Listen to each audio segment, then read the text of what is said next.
Aspectos populacionais asiáticos.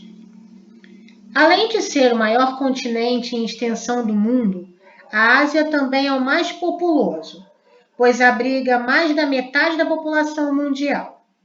Nele vivem aproximadamente 4,46 bilhões de pessoas, o que equivale a quase 60% de toda a população mundial. Com um território tão vasto e uma população tão grande, é natural que ao longo de sua história ele tenha produzido uma grande diversidade étnica, linguística, religiosa e cultural. Além disso, também há grandes diferenças nas condições de vida da população devido às grandes desigualdades socioeconômicas entre os países desse continente. Nós já vimos a extensão territorial da Ásia. Estamos falando hoje de um número muito elevado de habitantes e, junto com isso, cada grupo tem sua etnia, seus costumes, sua religião. Então, isso vai fazendo com que a Ásia seja um continente bem diversificado. No continente asiático, são encontrados 3 grandes grupos étnicos. O caucasiano, raça branca, o mongoloide, raça amarela, e o negroide ou melanoide, raça negra, os quais se dividem em numerosos e distintos subgrupos, que são resultado da grande miscigenação entre as raças ao longo da história.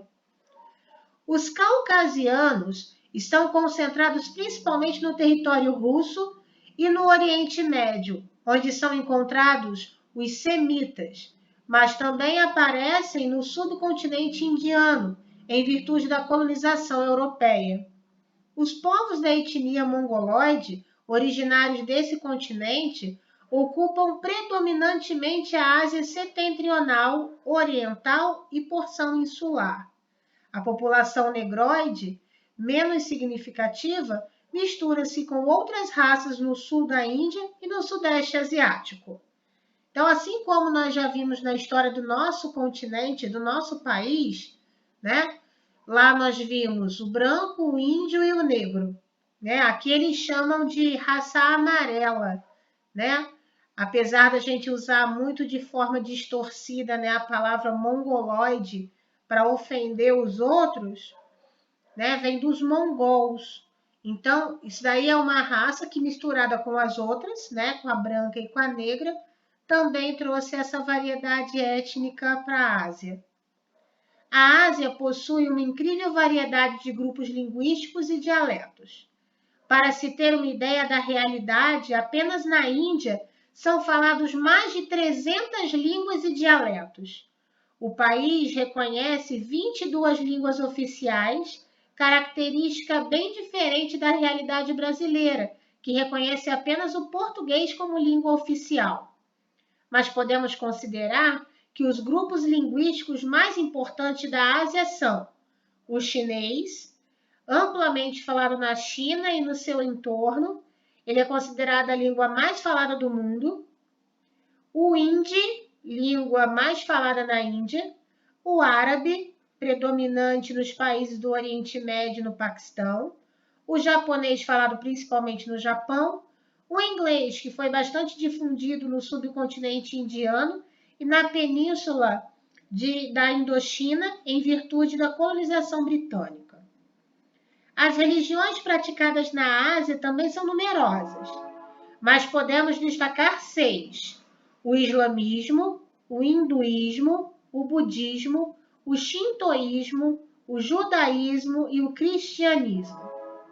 O islamismo é predominante nos países do Oriente Médio, no Paquistão e em Bangladesh.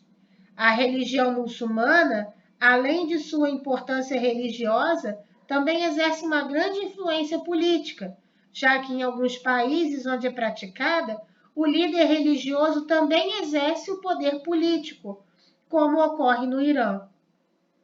O hinduísmo é amplamente praticado na Índia, onde exerce grande influência na identidade cultural do país. A filosofia budista, considerada por muitos uma religião, é praticada principalmente na China, na Tailândia e no Japão. O shintoísmo está presente no Japão. Os praticantes do judaísmo estão concentrados em Israel, no Oriente Médio. E o cristianismo é praticado esparsamente nos diversos grupos em todo o continente, principalmente no território da Rússia, por meio da Igreja Ortodoxa Russa. Então, aí a variedade religiosa agora. Falamos da variedade étnica, né, das raças. Agora, a questão religiosa. Socialmente, a Ásia é um continente de grandes contrastes. Haja vista que, enquanto países como o Japão e a Coreia do Sul têm excelentes índices de qualidade de vida, baixas taxas de mortalidade infantil e ótimos índices de expectativa de vida e renda per capita. Países como o Iêmen, Afeganistão e Bangladesh são dos mais pobres do mundo, apresentam um índice de mortalidade extremamente altos e baixa expectativa de vida da população. Mais uma diferença agora, né? Envolvendo mais a parte econômica e social.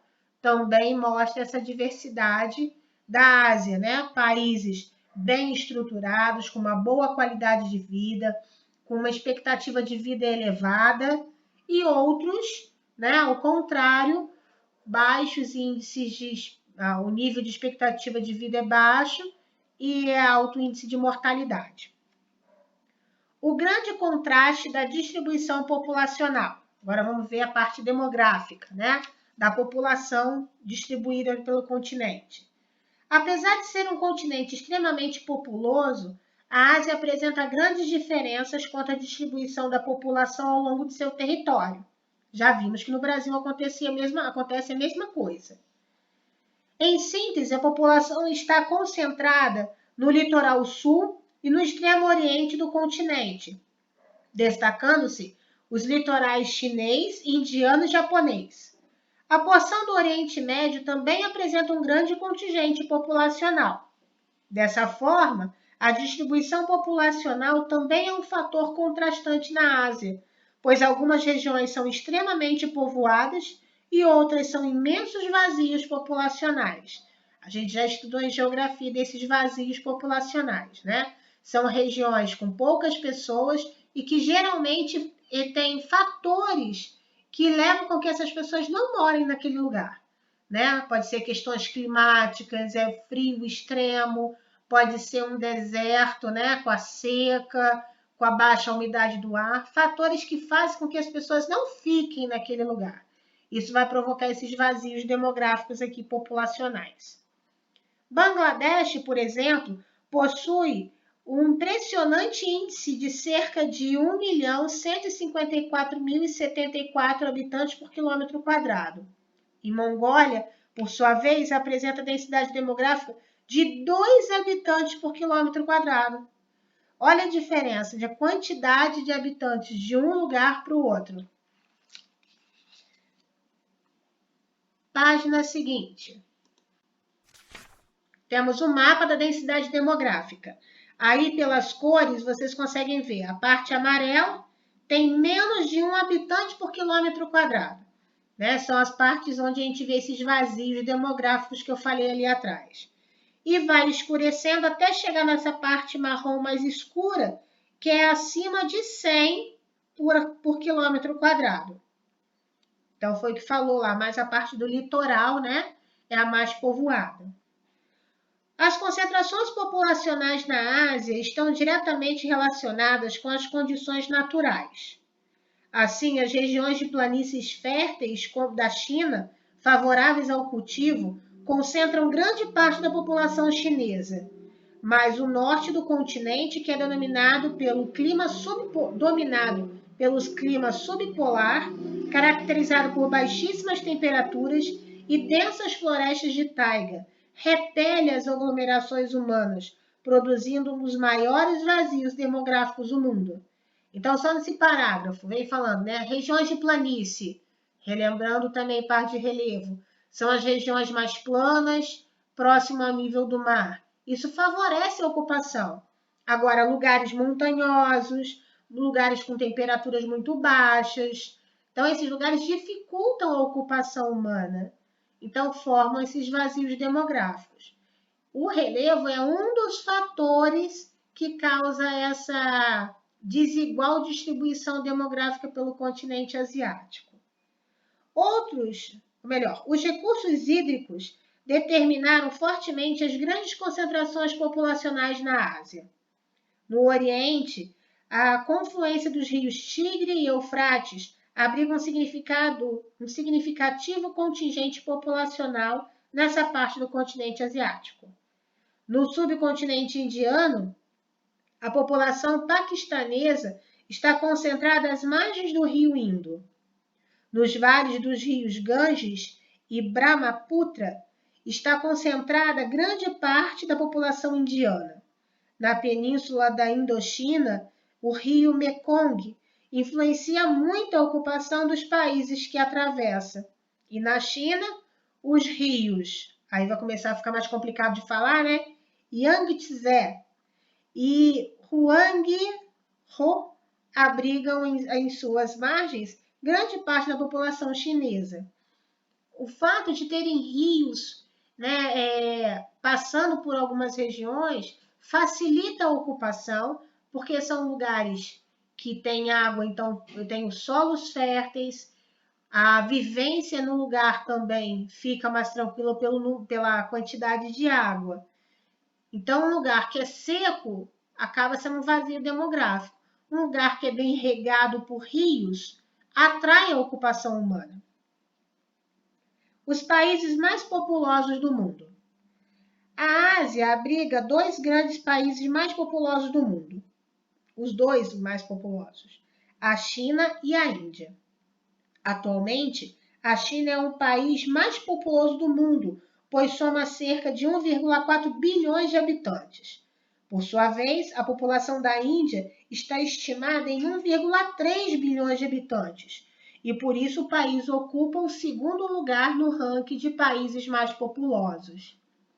Esses dois países são os únicos do mundo que possuem uma quantidade populacional bilionária, e isso os distancia muito dos demais países do mundo nesse aspecto.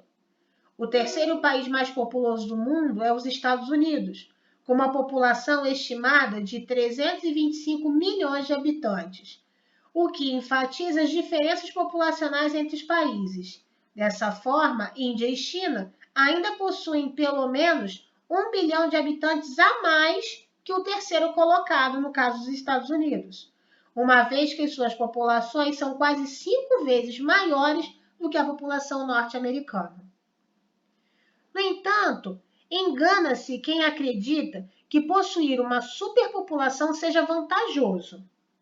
Ao contrário, esses países sofrem com grandes problemas sociais e econômicos em decorrência da grande pressão populacional, uma vez que os gastos para a promoção do bem-estar social são dispendiosos e insuficientes. Além disso, a produção de alimentos é insuficiente para o consumo das suas populações, o que obriga esses países a importarem grande parte de recursos e problemas relacionados à violência, à mobilidade, à saúde e às condições de moradia também são recorrentes. Então, o fato de ter um grande número de habitantes, isso não chega a ser uma vantagem, porque os gastos também para sustentar essa população também é muito grande. Então, você imagina o índice de desenvolvimento que possa ter saúde suficiente para todo mundo, educação suficiente, quando falo suficiente, é suficiente de qualidade, né? Alimentação para sustentar essa população toda. Então, às vezes, o país não consegue produzir o suficiente para sustentar. Então, precisa importar. E isso vai trazendo mais gastos ainda para o governo desse país. Além disso, como tem esse problema, né, com o número de população, para o número da produção, né, de alimento, de emprego, de saúde e educação que não consegue atender, automaticamente vai aumentar o índice de violência por conta da baixa qualidade de vida. O grande número de pessoas vai interferir na mobilidade urbana, porque vai ser um grande número de carros também. Então, o vai e vem de pessoas também vai ser complicado. A condição de saúde, moradia para esse povo todo. Então, tudo isso, não adianta a gente pensar que bom que tem muita gente. Não, mas por trás disso tem uma série de aspectos que tem que se levar em conta. No entanto, essas políticas trouxeram dois grandes problemas para o país: o desequilíbrio entre o número de homens e mulheres e o envelhecimento da população. A preferência por filhos do sexo masculino por parte dos casais provocou um aumento no número de infanticídios e abortos, o que desequilibrou as condições demográficas do país. O número de homens na China supera o número de mulheres em cerca de 70 milhões, uma diferença sem precedente na história da humanidade. Ali, quando fala infanticídios, né, é homicídio de criança. Então, às vezes, eles chegam ao extremo pela preferência de filhos homens. Ou então, provocam o aborto quando sabe que tem uma bebê, né? Uma menina no ventre.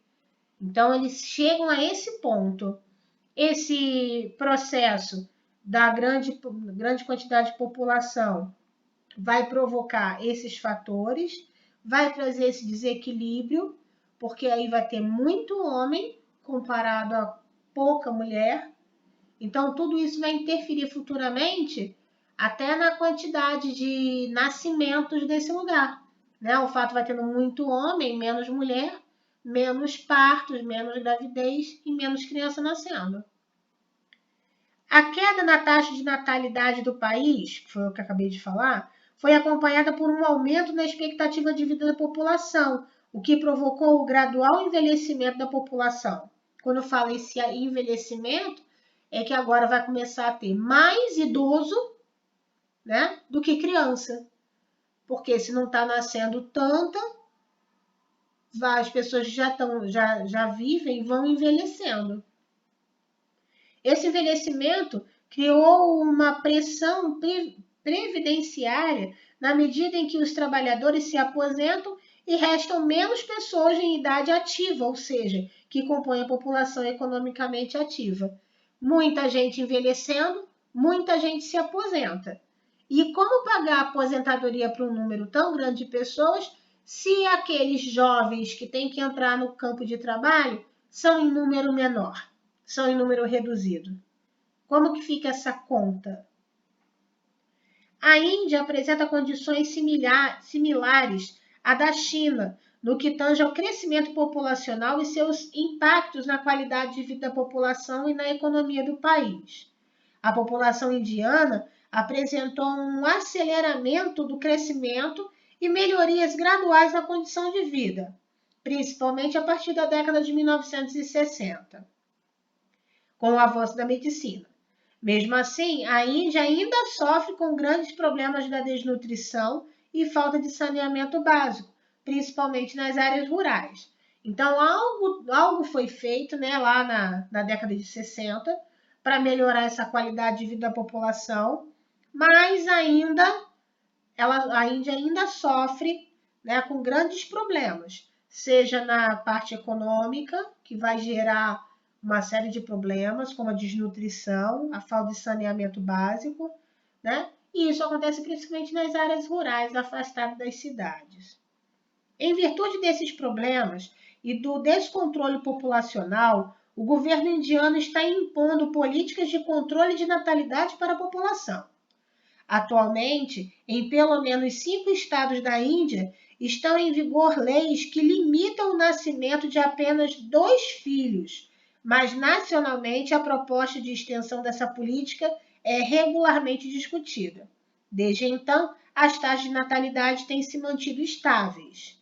Então, existem já lugares que eles te fazem uma lei limitando, né, o número de filhos por casais. Mas isso não é algo que abrange toda a Índia. Então, ainda está sendo estudado as possibilidades para isso. Mesmo assim, segundo estudos recentes que eu não vou ler esse termo em inglês, PRB, A população indiana deve ultrapassar a população chinesa em breve e se tornar o país mais populoso do mundo. Esse estudo revelou que a Índia deverá atingir 1,53 bilhão e 1,68 bilhão de 2030 e 2050, respectivamente. Em contrapartida, a população da China chegará a 1,42 bilhão até meados de 2030 e depois cairá para 1,34 bilhão até 2050. Então, esses são os países mais populosos do mundo. Agora, vocês vão realizar essas 3 atividades aí da página 22. Mãos à obra.